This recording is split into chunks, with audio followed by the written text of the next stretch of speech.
How do you do? I'm Irv Kupcinet, moderator of Kup's Show, dedicated to the lively art of conversation. Ours is a freewheeling, informal type of discussion show in which we invite some of the most interesting people in the world to participate. They represent all walks of life, and they engage freely in the fine old art of conversation, in the give and take of controversial conversation. We put together a few samples of our shows, of our recent shows, I should say, so that you can get some idea of the breadth and the scope of our guests and the range of topics that develop in the course of their conversation. In one of our recent segments, we invited a group of authors to sit in, and Hugh Hefner, the publisher of Playboy magazine, joined them. Somebody quoted you as saying that you would really like to get married and find the right girl and get married. Well, the quote was in Time magazine. It said that it was a Saturday Evening Post concept. It said, but what I actually said, which was accurately quoted, was that I would be more interested in the next 10 years in meeting a girl and falling in love and having her fall in love with me and making another $100 million. Now, that quote's correct. It didn't mention marriage, per se. Are you against marriage? Are you in the field of those who believe you can live together and without the blessing of marriage? Often much more happily, yes. But I'm what I've been quoted as saying is, you know, your famous quote that marriage and romance are deadly enemies. You laid that on me the last time I was here, Irv. I don't remember that quote. You said that but many years ago. I don't think they're deadly enemies by any means. I think that marriage is an important institution and, rather particularly essential where children are concerned. And I think many people are happily married, and some people can be happily unmarried. Single. Mm-hmm. You made a statement, Joe, that you're not out to prove yourself in everything you do. You don't have that compulsive desire. I have a desire to fulfill myself. The reason I said that is I think when I was more successful than I am now, I had the reputation of being the world's leading egomaniac. And that I wanted to be the best baseball player and the best hockey player and the best painter and the best writer and the best composer and the best actor and the best director. And it's all a lot of nonsense. I just do things that I enjoy doing, and I try to do them as well as I can. I am abject, and I'm on my knees before other people's talent. I worship talent. I have no... I'm jealous of somebody who I think is rotten getting good notices, and when somebody who I think is wonderful gets good notices, I cry with joy for them and for my privilege of having seen their work, and it's as simple as that. May I make a suggestion to you? Would you get a print of Cyrano, and anytime you feel that way, run it for yourself, because I have never once seen it that it does not crack me apart. That's not his reaction. Yeah. I've never seen him when he has done a job that wasn't superb. I agree with that, but Joe has a peculiar reaction to the thing that you admire so much. You don't like Cyrano? When you do something that perfectly, how can you ever feel bad about anything? Because he didn't do it as well as he thought he could do. I shouldn't put the words in his mouth. Well, I think it was contributory to a lot of things. I had done the production on Broadway, and I had mixed feelings about the Broadway production. I felt that Lemaire's scenery and costumes were the work of a man of genius, and I thought that I had produced and directed the play with considerable courage and flamboyance and theatricality, honestly, and done good theatrical things as a director. I felt that as a result, or possibly for other reasons, I was never as good as Cyrano as I was capable of being and should have been. So I had that little reservation, but the show was a hit and people enjoyed it, and I was young and doing something rather outrageous for a young man in his early 30s to produce and direct a classic and star in it too, and I got away with it. When I saw the movie was timid, the movie was frightened. The great, courageous Stanley Kramer, Mr. Jutjo himself, and Carl Foreman and everybody else copped out, as they always do. And there was a movie that said, well, we're going to do it, but we're not going to do it. And we're going to be brave, but we better be careful. Let's not be too brave. And I saw the picture once at the preview. I thought it violated everything that Cyrano himself stood for. And I left the theater badly shook up. I didn't speak to Stanley for several years, and I've never seen the picture since. You had no voice in the cutting and the things that put the picture together. You don't? I was reminded every day that I was a stage actor and that films were different, that I didn't understand the camera. You see, there's a whole mystery about one's own little gig, and as long as you can keep it mysterious, you can feel a little better than the poor guy who knows much more about it. Oh, how brilliant. Sid, I know that you love Nassau, and you intend to live there. I remember reading once that your mother saw a picture there for the first or second time she saw a movie in which you were being slugged by Richard Widmark. Yeah. And is the story true that she got up and said, hit him back, baby, hit him back? Yes, she did. Well, my mother was not accustomed to going to movies, you see. my mother and I lived on an island with the rest of the family called Cat Island. And there were no movie houses, no stores, just fishing and farming, you see. As a matter of fact, when we first went to Nassau, my mother, we were approaching Nassau on a small boat, a sailboat. First time, I was 11 years old. And I saw automobiles for the first time. And from the distance, they looked like bugs running up and down the island, you see. And I asked her, what were they? And she said, I don't know. And as we got closer, she said they looked like cars. And they were indeed cars, We walked by an ice cream parlor. I had never tasted ice cream in my life. You were 11 years old at this time? Yeah. And she bought a cone for me and a cone for herself. And she told me what it was, but naturally I had no frame of reference. So I bit into it, because it looked like mashed potatoes. And when I bit into it, and it got a hold of my teeth, it frightened me. I was panicked. So it is that background my mother came out of, you follow. I came away ultimately, and I wound up in motion pictures. My mother remained in that kind of environment all her life. So when the first film I did reached Nassau, my mother, having not been going to the movies, was invited by the people, and she went and she sat there, and she did a very human thing. She sat there and she looked at it, and she began to relate to me as if I was really in the same room with her. And then Richard Widmark took a crack at me, and that angered her. And she says, hit him back, Sidney. Mothers are always the same. Get up and hit him back. She read my book. You think the president was upset because of the committee or group you're associated with that urged the withdrawal of our troops starting very shortly? Sort of a unilateral withdrawal, whether the North Vietnamese correspond or not? Well, there's some rather informed speculation that the president may be getting ready to recommend that himself, that we withdraw a certain number of troops without regard to what the other side does. I frankly hope we follow that course. I think that's the only way we're going to bring this war to an end. I don't know whether the reports are well-founded that we'll get some kind of troop reductions following the Midway Conference, but I hope they are. That doesn't mean that we're all for isolationism. It means that we're trying to take a more careful look at the role of the United States in world affairs to determine whether it's in our national interest and in the interest of world peace for us to continue on this course that has taken us so deeply into the affairs of Southeast Asia. Let me just say for myself, I believe very strongly in the United Nations. I believe in the Peace Corps. I believe in the Food for Peace program and other forms of technical and economic assistance. I'm a strong backer of the Alliance for Progress in Latin America, an area which we've tragically neglected in recent years. Now, those are not the marks of an isolationist.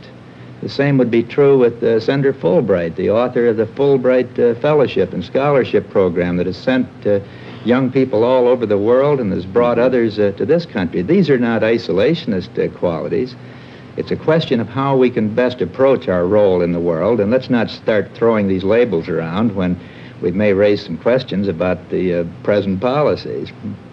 Robin, as the author of The Green Berets, you have a different feeling about Vietnam, I presume, don't you? Yes, I, of course, do. Having spent 2 combat tours, so to speak, over there, I know from firsthand of the demoralizing effect of some of the speeches made in the Senate.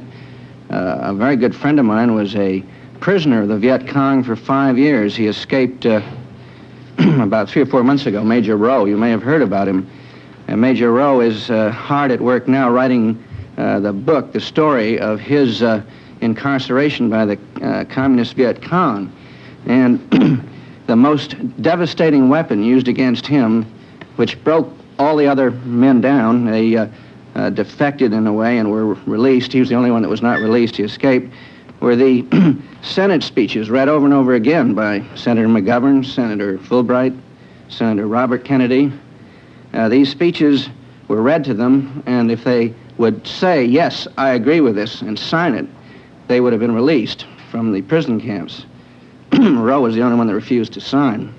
Well, you took him 4 years to break. You're being used that way, Senator? Well, this is one of the byproducts of a free society. We can't silence free expression of opinion in this country merely because it's misused by the communists abroad.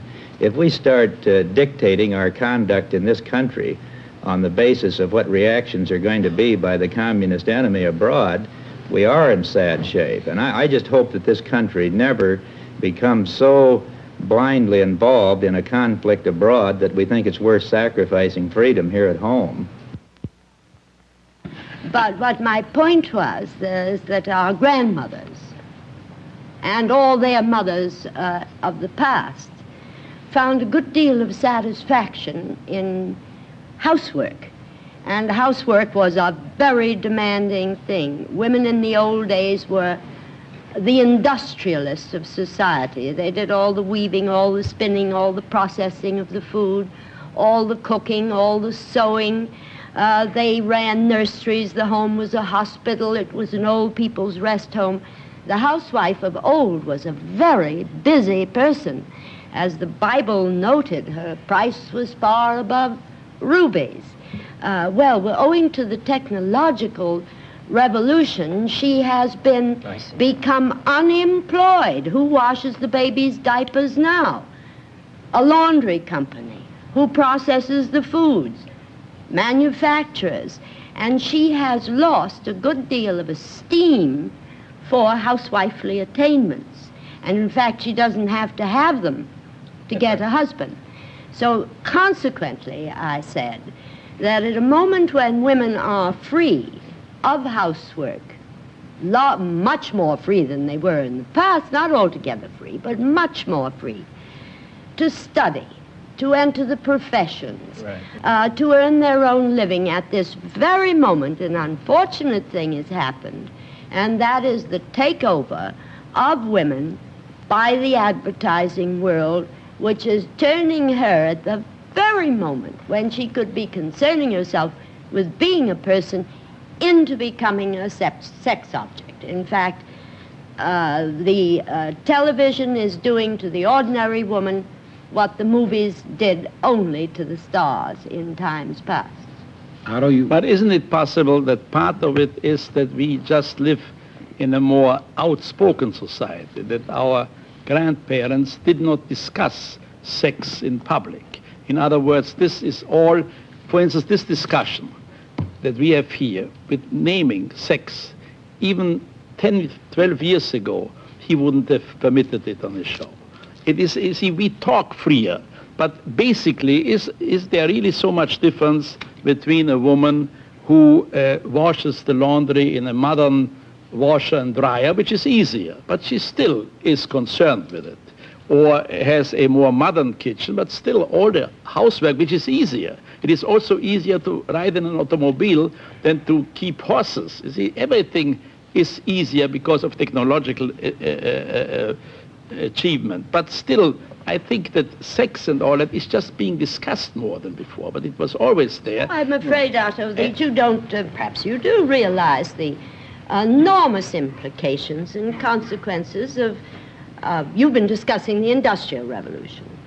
The consequences of the contraceptive revolution are going to be terrific in our society. But that couldn't be stopped with everything. I didn't say I wanted to stop it. But couldn't we look for the best in it? Now, for instance, it is true that women, were the best weavers and the best cooks, but women wanted to stop that discrimination. It is now possible, easier than before, for a woman to become a lawyer and a doctor. Now, in other words, that is the equality.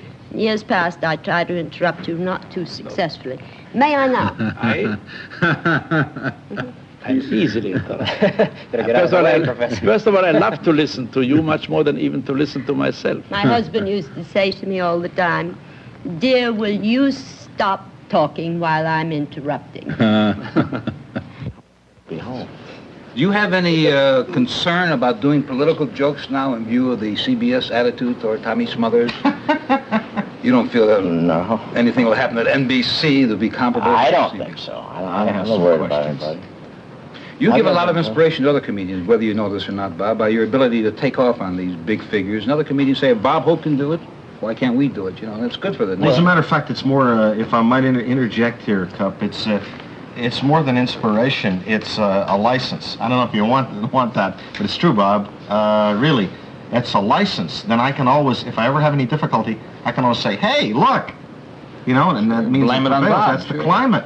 Blame the whole thing on me? Well, I don't want to be the only... Tommy Smothers... Yeah, well, I want to ask you about that Tommy Smothers remark, which was widely circulated. What was said, they won't let me... He said, in effect, I'm paraphrasing, because no one can imitate his style. I have to be derivative. He said, it depends what side of the war you're on. He said, Bob Hope can be on his side of the war, but I can't speak on my side of the war. Did you hear any of that? Some of that must have... Yeah, I heard that. I don't think that got him in trouble. I think a lot of other things got him in trouble. I think these kids were so great. I really do. I think the Smothers boys brought a new kind of an approach to comedy. I love the two guys talking together and their byplay. I thought they were funny. Their timing was cute. But they got into a thing where they kind of convinced the public that they were anti-country. You know? There's a fine line. We enjoy a great thing of kidding our country, ribbing telling anything we want about the country. But once they get the idea that you're anti-country, look out. You know? And I'm afraid that this is what happened to the boys. And it's a shame because they're so... I hope they get back, and I hope they straighten out and do great because they bring a lot. I think they bring a lot of entertainment to them. You walk that fine line very carefully because here you'd play golf with the former late President Eisenhower, then you'd be on the air kidding him about his golf game. Well, that's simple. That's nothing. They love that. What you know? What are you going to say? Now you say, look at Nixon. Now Nixon's playing. He said, and they with Gleason, he hit it right down the middle, but that's how he got elected. Patty, would I be something? I'll tell you. Obvious in saying that winning an Oscar is the biggest achievement you've made in the motion picture industry, or the greatest recognition? Yeah, it is. I was in shock because I certainly wasn't favored to win. Well, how come you had your speech all set? All I said was thank you. I cried a lot. Why? Now you're back with Fred Cole. Yes, who Fred directed you in that picture, and now with Me Madly you have a reunion with him. Yeah, I'd never worked with him as a director before, and he's really marvelous. It's only the second film he's ever directed. Mm-hmm. And I'm sure you've all experienced it. There are, on some films or in some shows that you do, a great chemistry, and in others it's, kind of you just do your whatever you do. And this was one of those moments where the chemistry was incredible from everyone involved with the film. Mm-hmm. And it was really exciting to do. It's a very interesting story, Me Natalie. This little girl who can't get a date and makes believe she has a date. And, it's very interesting. It's not War and Peace, but I think it's a very valid story to tell. Mm-hmm. One of the many problems raging in our society is whether to teach about sex in our public schools. I think a recent survey by Mr. Gallup showed that 71% of the public favored such teachings, and that the National Education Association and the American Medical Association both endorsed it. But Reverend Finkenbeiner, you have completely different feelings about the teaching of sex in public schools. Not completely different. I think you misunderstood my statement. I said I am in agreement with sex education in the schools, sensibly presented under biblical government. I would like to ask you, Reverend, what's the fear of sex education? I can't understand it. It's the same as wanting to know about the stars, or wanting to know about ancient Greek literature. I don't understand the fear. May I ask you, how much time have you spent in the Holy Scriptures? Well, I couldn't tell you. Moses wrote a law. Moses wrote a law given him by God, and in it he used these terms discreetly and didn't have to name them out. All of a sudden, though, our culture seems to come to a position where we've got to be frank, bold, crass about it. Well, that's not what I'm talking about. How could Moses do it, and we can't? Well, I'm not talking about what Moses said in the Scriptures. I'm talking about what is the fear. I mean, if it means that children can walk into a classroom and come out of it with more knowledge than they had before they went into it, what's the fear against it? Tony, you and Bob have something in common. Robert Q was one of the great art collectors, and your father was an art dealer, was he not? Yes, he was. I didn't know that. Did you inherit your father's love of art? Are you a collector now? I'm a collector now, but at the time I lived with my father, I was so against my father that that I couldn't have... You didn't like your parents, I gather, from your... I like my mother. You didn't cry at her funeral? You did say you didn't like your father? All my father's loves are now my loves.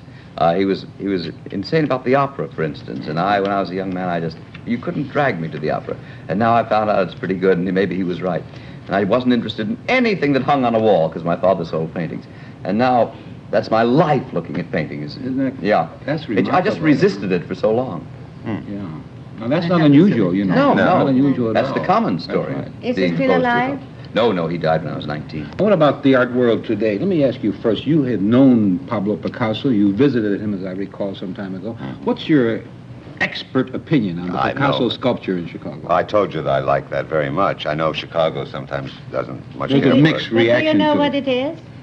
Oh, darling, who cares, you know? It's a mistake to say you like it. You don't like Picasso. You don't like the Grand Canyon. You don't like these miracles of nature. He's a miracle of civilization. You don't like it. You don't even judge it. You're lucky to be in the same era with such a man. Tony's right. Yeah. Absolutely right. There'll never be another Picasso. There's never been one before. No. I mean, he's the most miraculous man in the art world today. Why? He's unique, totally unique. Every concept is something that is beyond the ken of any living artist or sculptor. The guy is... Is he that far ahead of the rest of the way ahead. He was. Every time he did everything, the rest of them caught up 25 years later. But in any case, it's as if someone took the alphabet and threw it away and made up a new alphabet better. And the rest of the world just had to learn to read it because it was better. He reinvented painting. What about the television industry? You've taken some pretty strong positions about television not doing the job it should be doing, that it's not as meaningful as it should be as a profession, as an industry. That's true. Several years ago, Wally Cox said, I think television's taking a year off. And I think the Apollo mission proved what television could do. That's television, in my opinion. Television entertainment, I think, is an unweeded garden, as Hamlet said. Why do you say that? It just bores me so that I find nothing to watch. I'm sorry. I'm going to really... Look, Tony, I agree with a lot of what you're saying, but I'm going to have to defensively take the other side. You show me a day's listings of television programs in any city, and I will show you at least 5 solid hours of good entertainment and possibly even instructive entertainment. Yeah, most of it will be movies, I think. Not necessarily. No. But it's not television. That's my point. Talk shows. But what is television? What is television? I think sports are television. That's no good sports on television? Yes. Oh. Yes. Well, you're talking about dramatic shows. I'm talking about television doing something, the way it did in the early days when it investigated new fields of entertainment. Now it's just all canned stuff and repeats. No, it's not quite so. There are lots of live shows, lots of talk shows. Well, don't you like a show like Laugh-In? Let's take something in the entertainment world that is very popular. That's the most gratifying. Of course, Laugh-In is no more than an updated House of Pop. Well, whatever it is. But it's still, I find, the most delightful advance in television comedy. And I wish I'd thought of that. That's a great show. Well, that's a brief look at the various and different facets of the new Cups show. I'm Irv Kupcinet, and I trust you'll be with us when we next get together. I guarantee you it'll be an exciting experience.